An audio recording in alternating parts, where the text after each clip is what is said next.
Hey everyone, welcome to TeamMSRV, where we show you life is not over just because you have MS, for you or your caretaker. And that's why we decided to sell everything and enjoy life to the fullest. So follow us on our adventures for tips and tricks on how to cope with this disease on a daily basis. And maybe we could help each other.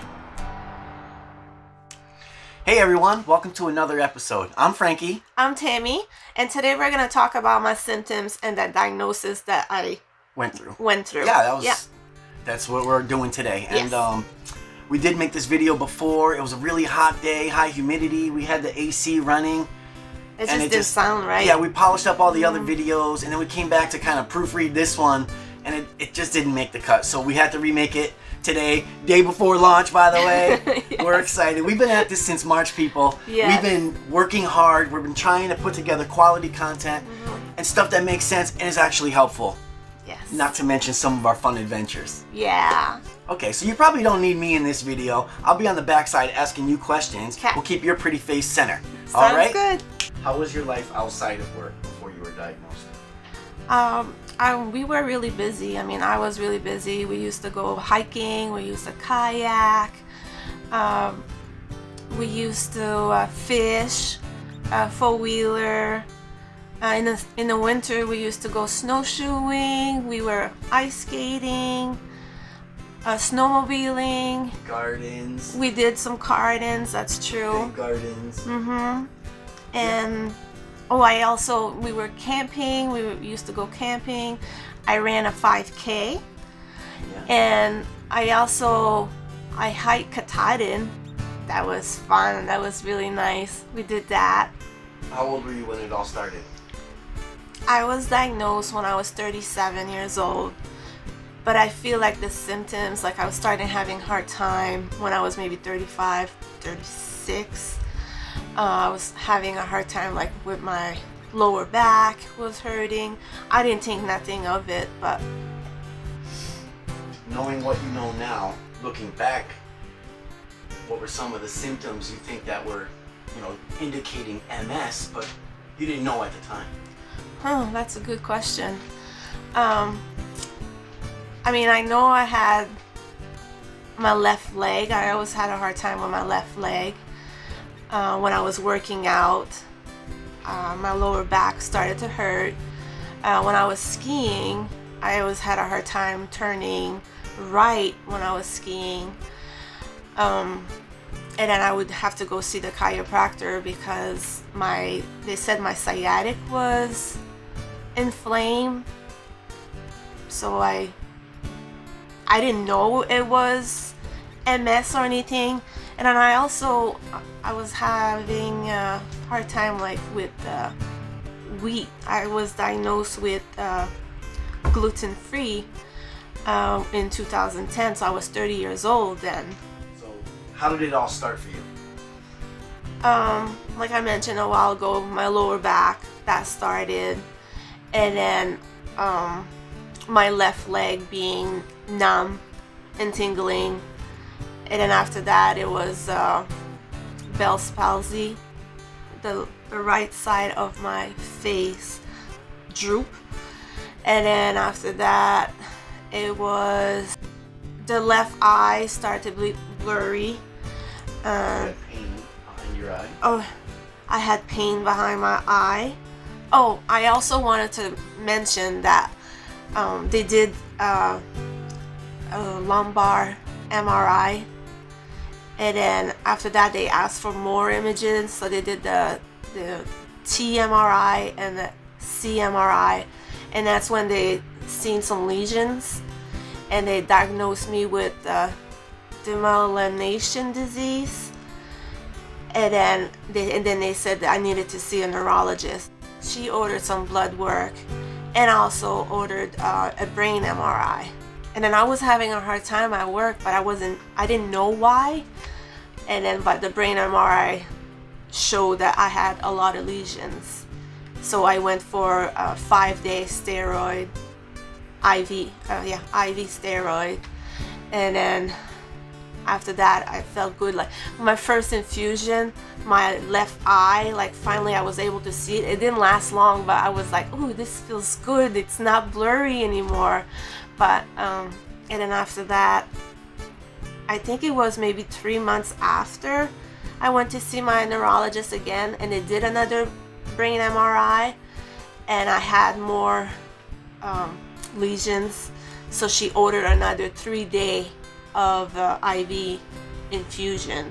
How's your active life now since you've had MS? You know, when I was diagnosed with MS, I told a friend of mine that this disease is not gonna slow me down. I'm gonna be active, but you know what? I'm trying to be active. I get exhausted really quick when I go for a hike. I can't do like a 5-mile hike anymore. I'll do one hike and 1 mile hike, and I'm just so exhausted. I'm tired, and I walk the dog. You know, I'm glad I have Rocky because it keeps me. I have to walk my boy, you know, but it's a big change. Yeah, and also like we do a lot of activities like kayaking. I can't do kayaking like in the midday anymore because it's too hot.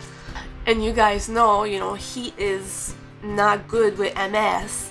So we always got to make sure that we got to go kayaking later during the day or really, really early in the morning to do all those kind of activities. And then also, you know, like the activities we do, and when I get tired, my left leg will start to drag. And that's another thing, you know, when it starts to drag, I can't go as fast as I used to. What's your medication that you're on, your primary MS medication? It's Archivist, and it's an infusion every 6 months. Well, they say it's 22 to 24 weeks that I could get the infusion. Okay, and how do quickly go through a day of an infusion? How does that work? Oh, but what we're gonna do is we'll make a video of when I go for an infusion. But what it is they give me Benadryl first, and then they give me some steroid, and then I'll get the infusions. And then after the infusion, we wait an hour, make sure that we don't have no that I don't have reactions, and then after that we could go home. Have you had any new lesions since you started it, the medication? No, I have no new lesions. Everything looks good. I mean, Archivist is working. I mean, no lesions. That's yay!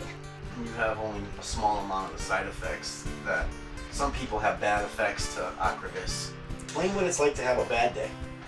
Well, you know, when you wake up in the morning and you're like exhausted, headaches, and then my left leg is numb already and it starts to drag, and I start talking and it's like slurry. This is all like bad days, and even like I don't even have to say anything to Frankie, and he knows that okay, she's having a bad day. Plus sometimes it like shows in your mood, like I'll be working on something that's kind of cool and you're not really even interested. And it's not that you don't care, it's just your health is bothering you more than your care. Right. Yes. All right. So then, do you have any tricks or anything you do, like when you know, like you wake up and you're like, oh, it's a bad day.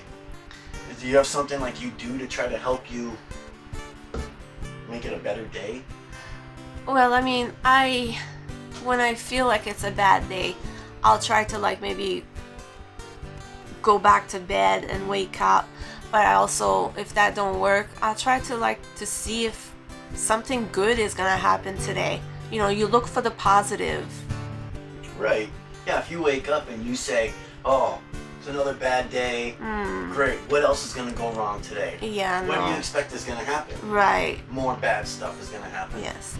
Describe like what your regular symptoms are now, kind of like your baseline symptoms. Like what do you consider regular symptoms every day? Okay, so regular symptoms like the fatigue, the left leg numbness. I know there's a lot more than that, and Frankie could even tell you. Forgetfulness. Forgetfulness. Sleep. speech. Yeah, my speech. But that's not a daily one, so I take that one back. That one's only on the worst days. When I'm fatigued. Like when your baseline is kicked way up high, yes. your bar is high, and then you're... but I think you've covered it pretty much. And then I have the lower back pain. And then the sciatic nerve is painful. And that's all the time. Yeah, and then I'm not sure if I mentioned headache. Maybe I did already. And my foot drops. Yeah, I have to take a nap daily now because if I don't, I'm like I'm gonna say it because I feel like I'm a zombie. I mean, it's not like really a zombie, but it's like sometimes nothing is. Your hair looks like a zombie. All right, I hope that video was helpful to someone out there. I know we took our time. I think it was a great exercise for you. Yes. Just writing everything out, seeing your own timeline and your own symptoms that kind of led up to your diagnosis of MS. Yes. I think that's important. Maybe everyone should just take the time to do that for themselves, to kind of catalog it on a timeline so they understand, right? Yeah. And then they'll have it and they'll be able to see. Yeah. So that's it. Make sure to check out all our other videos. Our baseline video is an important one. Our symptom tracking video is another important one. Those are coming up because I think this is video number 2 in our series. Yeah. We're so excited this is launching, guys. Yay! Thanks everyone for watching. Use our playlist to watch our video in order. And the best way to support us is to like this video and subscribe to our channel and get notifications. Don't forget, 25% of any money ever earned on this channel will be donated to an MS cause of your choosing. As a team, we got this.